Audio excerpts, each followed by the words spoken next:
Everything seems to be running. Just gotta see when people actually get in here.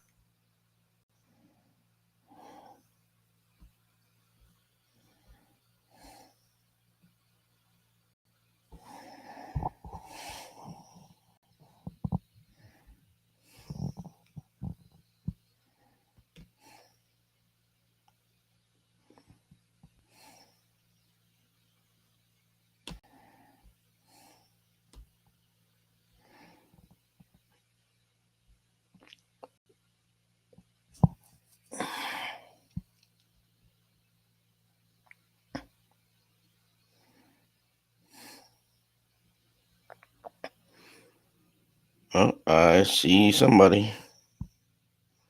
Who's it gonna be?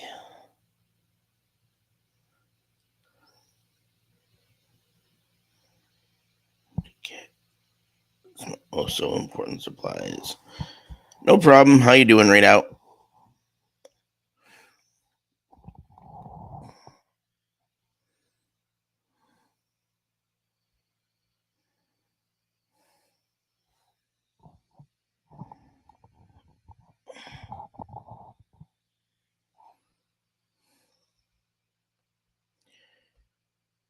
Yeah, I woke up at about 3:30 this morning, realizing that I hadn't put together a topic for this morning before I went to bed. So I stayed up and just kind of threw something together, kind of that whole concept of throwing spaghetti at the wall to see what sticks. That's basically what I did. Um, so the fact that I actually have a topic for today is a fucking miracle. Uh, cold weather, cold. Yeah, that's why I moved out of New York.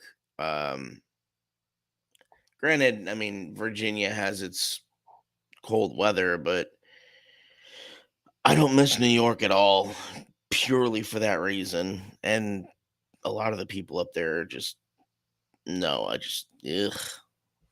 People are just bad up there.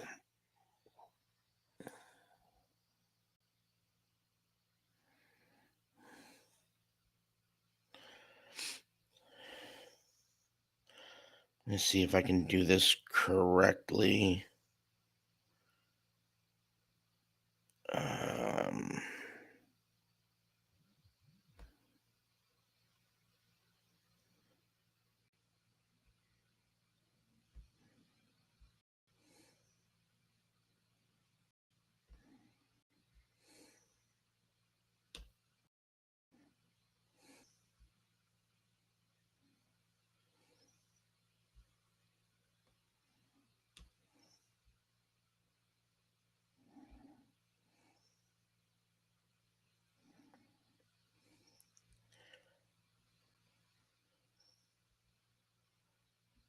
can you see that clearly? Read out.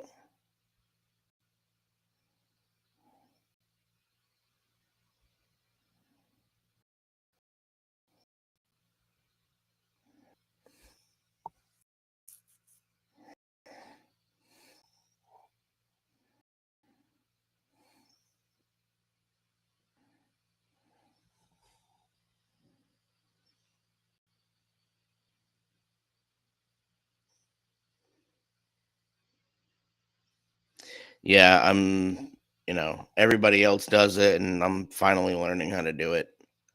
I just want to make sure that it's clear on your end.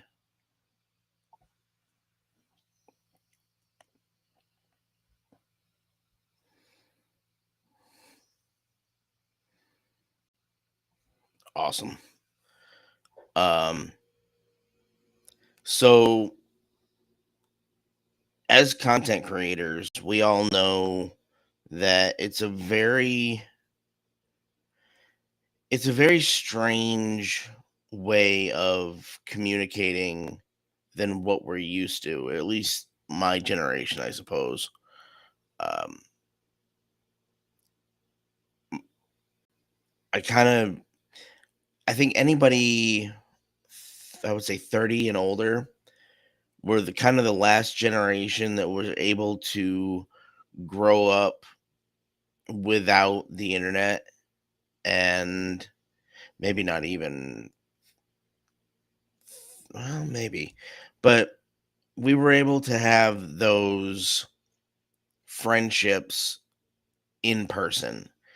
And it seems like ever since the invention of social media, that more people have shifted to online, and they are making connections with other people online, which ultimately was what the internet was kind of marketed as to the common man, is a way to interact with people that you otherwise wouldn't be able to, talk to. But I think the problem is that we started relying on the internet and social media to develop friendships. And I think we lost sight of being able to make genuine interpersonal connections face to face. I've heard a lot of content creators, and honestly, I myself have realized that I'm becoming this way.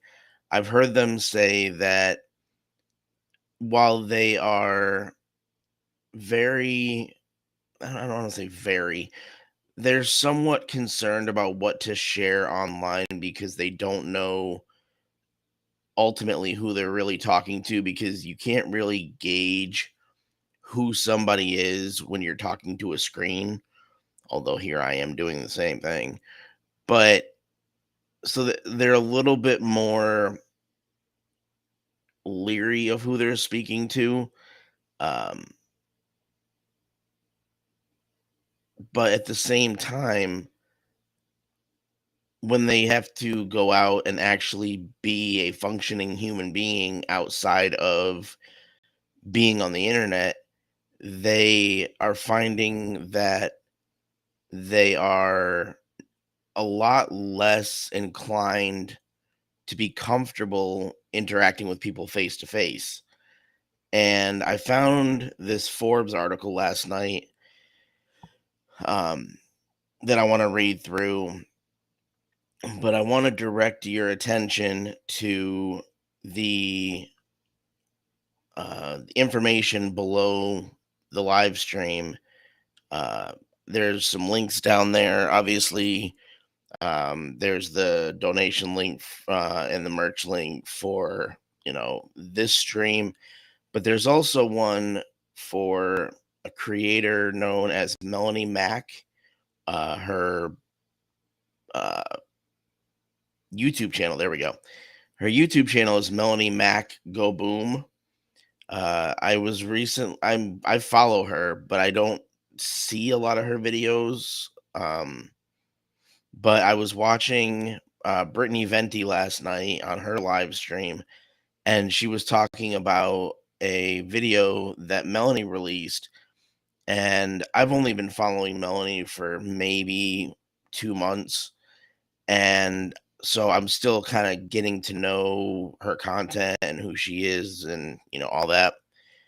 But Brittany, I guess, has been following her for quite some time and has been following a situation that Melanie's been going through, where she's had a very aggressive stalker uh, who claims to be a fan, but is very uh, just, yeah, not safe. And he has told her that he's going to drive and come see her, and he knows, how to find her, this, that, and the other. Well, because she started talking about it online on her channel, this man sent her a full out lawsuit saying that she is harassing him. instead of the other way around. Now, my understanding is this man is in Florida. Melanie, I believe, is in Texas.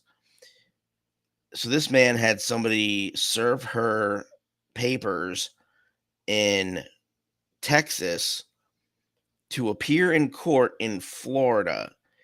And obviously, he knew that she wasn't going to be able to do that. So she had to,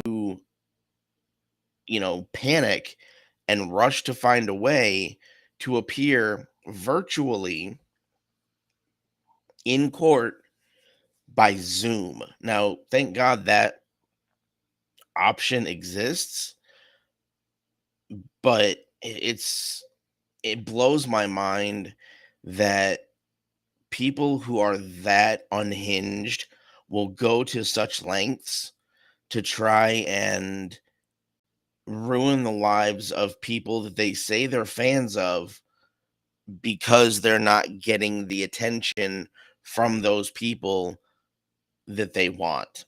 And I've tried with the podcast, I've tried to be careful how much information I vocalize about myself. Like when I get into the midst of a conversation, I tend to just kind of relax and just go with whatever enters my brain and comes out of my mouth. But I know I have to be a little bit more careful with the information that I share about myself, um, because I don't want to say by virtue of being in a wheelchair that I am vulnerable in any way or at a risk more than anybody else. Um, but to a certain degree, I will say that I am kind of at a disadvantage, um, because somebody could easily strong arm me and I'd be screwed. Um, Although I could be loud enough where if they tried to, abduct me, they'd probably get annoyed with me and just drop me somewhere. Um, but with the movie that my podcast co-host and I are writing right now, and this whole thing coming up with Melanie, it reinforces why this movie is going to be so important, because this man who is stalking and harassing Melanie has one of the most severe degrees of a parasocial relationship that I've ever seen. Um, there's also, if you go back a few years, I believe it was 2016, where that fan went to a um, performance that Christina Grimmie from, I think, American Idol or America's Got Talent, one of those, she was performing, and he was there, and he had been obsessed with her, and he shot her. And it's like, I don't understand these people who claim they are fans of these, public figures, but then end up harming them or ending their lives. Um, it's just, I understand once you have a presence online, why you end up becoming very jaded toward the humans outside your door. Um, but I wanted to go through this article because even though it's a few years old, I think it's got a lot of really good points that are still relevant today. So let's go through a little bit and see what we can see if we can see what Forbes is saying. It says we're sharing too much of our personal data online. Uh, yeah, data, you know, typing it in, saving it, and then we're also vocalizing too much, even when we think we're playing it safe. Case in point, Japanese, and like I said, this is a few years old, so take it with a grain of salt with what they're talking about specifically.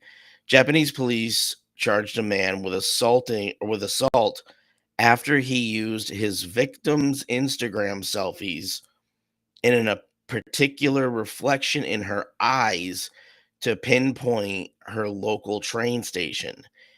This is an incredible and alarming story, yet possibly its most incredible feature is that it happened before, and that we in general we in the general public continue posting intimate photos and information on social media. The news from Japan may sound like something lifted from Lifetime series about internet age stalking and obsession. Uh, is it is that a show or is it a movie on Lifetime? I'm guessing it might be a show. Yeah, Lifetime series. Lifetime series called You, but it has become all too familiar occurrence in today's era of digital openness. For example, California police arrested a 21-year-old man last September, obviously a few years ago, after he broke into a house and bedroom of a 13-year-old girl whose address he discovered by studying her posts on Instagram and other social media sites. The suspect actually targeted a local dance studio in the Inland Empire and then began following Instagram photos and social media posts of some of the victims. Uh, it's really don't understand what these people are getting out of this. And like I always I always look at my screen to see what's on it before I go live or before I record a video, because obviously I wear glasses. Um Now obviously for me, I've seen a lot of my friends where they have glasses on and you can see the reflection, and they're probably looking at things that not necessarily that they're not supposed to, but that they probably wouldn't want anybody else to see. Um, so, but when you are going so far as to look at the reflection in somebody's glasses to find out where they are, that's some next level creepy shit. And I don't I don't know how to I don't know if that's even justifiable in any way. I mean, obviously police could use it to figure out where a criminal is, but for an everyday schmo that's sitting behind their computer that has likely no social skills, and they're trying to meet up with these, you know, internet personalities or, quote unquote public figures, because I guess that's what we are, once we put ourselves out there. It's mind blowing the lengths that people will go to just to have even forced human interaction. And I think, and I had a discussion yesterday with a representative that came over from my health insurance to do an in-home assessment to make sure I was healthy and, everything in my home was good. And she asked me, how my health was, how my, physical, mental, emotional health, all that kind of stuff. And she asked me about, you know, how frequently do I socialize with others? And she was speaking more to, face to face socialization, getting out of my apartment and, you know, interacting with people that way. And I realized that because of the last 3 years, I have become more of a hermit than I ever imagined possible. And it's not because I'm afraid of the people outside my door. Obviously, with forced separation from your fellow neighbor, you develop hermit like, tendencies. And I realized that I might be becoming one of those people who realizes I have to stop being a hermit, but yet I've been in front of my computer interacting that way for so long that I don't know how comfortable I would be in a group setting anymore, because you can't really gauge people online very well as you're talking to them. So you really don't know who you're talking to. Whereas before, I was able to be face to face with people and I could judge if I wanted to be interactive with them based on their body language and how they approached me. Now, even when I'm in a public setting around other people, I don't know if I can trust their body language and how they approach me.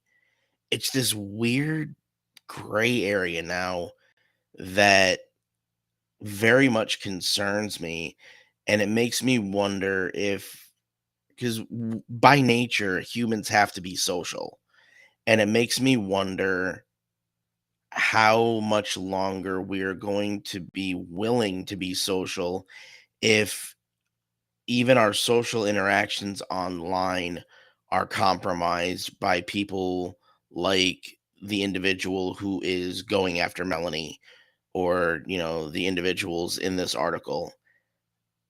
And I'm a very social person, or at least I was. I'm a very interactive person. So for me not to be social or interactive in some way, it's not something I can comprehend. And it it's difficult because even with the content that we make online, whether it's live like this or whether it's recorded and uploaded, uh, we're still hoping for some level of interaction, in whatever way is possible. And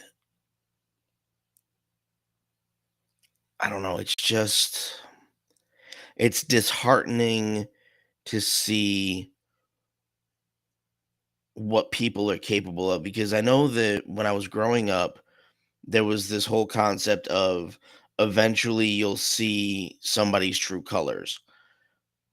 And I think the internet has shown us that you will see somebody's true colors that way more than you will on an in-person interaction, because people, I don't know, they feel emboldened behind a computer, to send the most vile messages to people and say the most vile things and upload them. And for I'll be honest, it's probably because people don't fear the repercussions of their actions and possibly getting their ass kicked. You know what I mean? And I think that we need to go back to the days where if if you were cross with somebody, I know that usually only British people say that, but if you were aggressive with somebody, you risked being told, "Hey, let's go out into the field and finish this," or, sort this out. And somebody got sorted out, uh, not in the way they wanted to. But is this road that we're on as far as social interaction, is it eventually going to lead to better social interaction, or is it going to lead to the end of social interaction? And are we only going to be willing to interact with things such as AI because we don't physically fear them? And I'm curious what you guys think. I believe there are cases of mental illness that the internet has provided a channel for the ailment to increase exponentially. Yeah, you're right. Stalking situations occurred with people for many years. Look at John Lennon. That's a perfect, and actually, when Amanda and I started talking about parasocial relationships, um, we actually started talking about, John Lennon, and I'm trying to remember dude's name that killed him. Um, I'm not going to remember it because I want to. But yeah, there have always been uh, parasocial type relationships, and that term was actually coined back in the 70s or 80s, I believe, but it has become more of a topic of conversation with online interactions and the way that content creation has fostered all sorts of different interactions.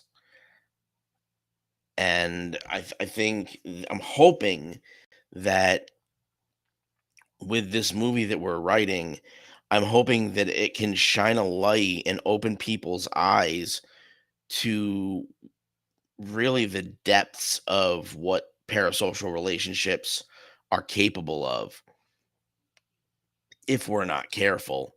Um, I'm once Melanie is able to get past all of this with her stalker, I'll be honest, I would love to have a conversation with her to see if she would be interested in contributing any sort of information that we could then transform and use in the movie to really drive home the message that we're trying to send of you really need to start having better in-person interactions so that parasocial relationships aren't as common and aren't as dangerous.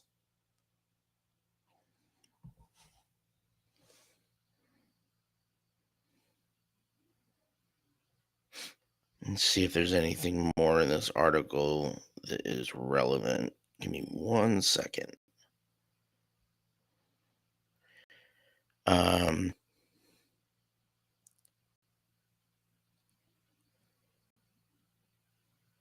SAG also warned people or parents to teach their children basic online skills, which that's a whole different beast in and of itself. Make sure that your children are being smart, they're being safe on the internet and not having their accounts open to public view where anyone can view them. However, it would seem too few people are heeding such advice since numerous other instances have made headlines. Uh, 18 police in Florida went public with a case of Pennsylvania man who for several years had trawled long time social media for young stalk online, finding victims across a number of states. Across one, he came across one Florida girl when she was only 12, and then for years sent a love letter to her home address. See that's something. Um, and one paragraph actually kind of raised a perfect point. When I was little, I remember that there was a conversation pretty much widely being had that parents were using the TV at that time as a babysitter. They weren't actually interacting with their kids. Um, they were doing things around the house and getting other things done, and they were planting their kids in front of the TV so that they could be, quiet and distracted. Now with social media and the internet, when that came into most houses in the late 80s, or not late 80s, but late 90s, early 2000s, figure most families had a family computer in an open area where they could see what their kids were doing on the computer. Now, the majority of parents are far too comfortable letting their kids have devices that the kids can carry around with them, or they're too comfortable letting kids under the age of 18 have, electronics, communication based electronics in their room. And I don't think the parents are as engaged with their kids as they need to be anymore. And it blows my mind that they willingly do this, because they're setting things up for situations like this, whether it be they're setting their kids up to be stalked, or to dive into this world of unfortunately becoming the stalker. Not to derail into Mother Susan's no-no zone too much. What in the power elite seem to love exploiting mental disorders for profit? People seem to crave victimhood nowadays. You're absolutely right. Um, the victimhood thing, that's another thing that kind of muddies the waters as far as believing people, as far as whether they are genuinely being stalked, harassed, or harmed in any way, when you have all of these idiots out here, you know, fabricating stories of, these instances just to get attention when they're complete bullshit. And I have to admit, it took me a minute to understand what you meant by Mother Susan.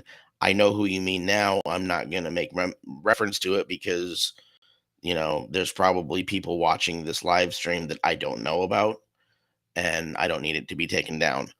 Um, but yeah, the too many people in positions of power are willing to leave the rest of us vulnerable and not give us the tools and resources and knowledge to be able to protect ourselves, because leaving us vulnerable gives them some sort of elevation in the control that they already have.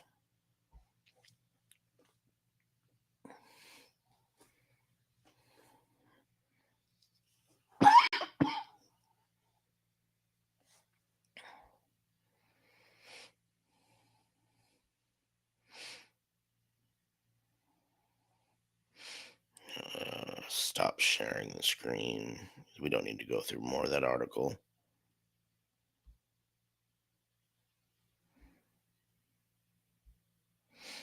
I love the fact that that's a thing that I learned now, that I can actually share the screen. Like I said, I've seen other people do it. I've just never done it myself. That's one accomplishment I can say that I, did today.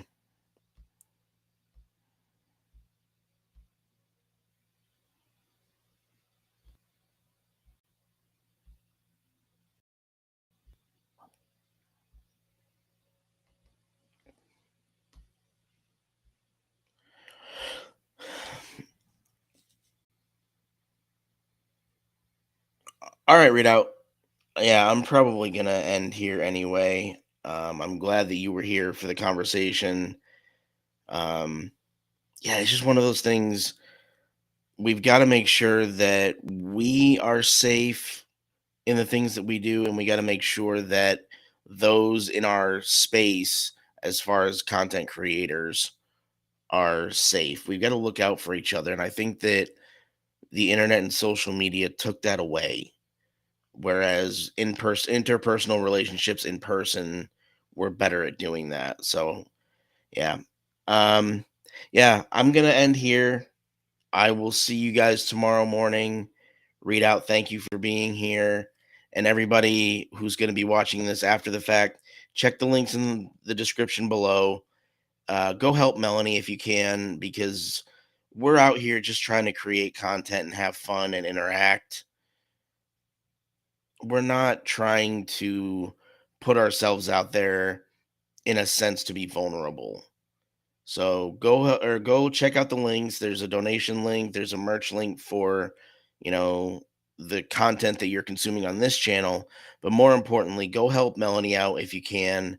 It's not a GoFundMe, it's a site called Give Send Go. They're a little bit more trustworthy in, the times that we're facing now. So I will see you guys tomorrow morning.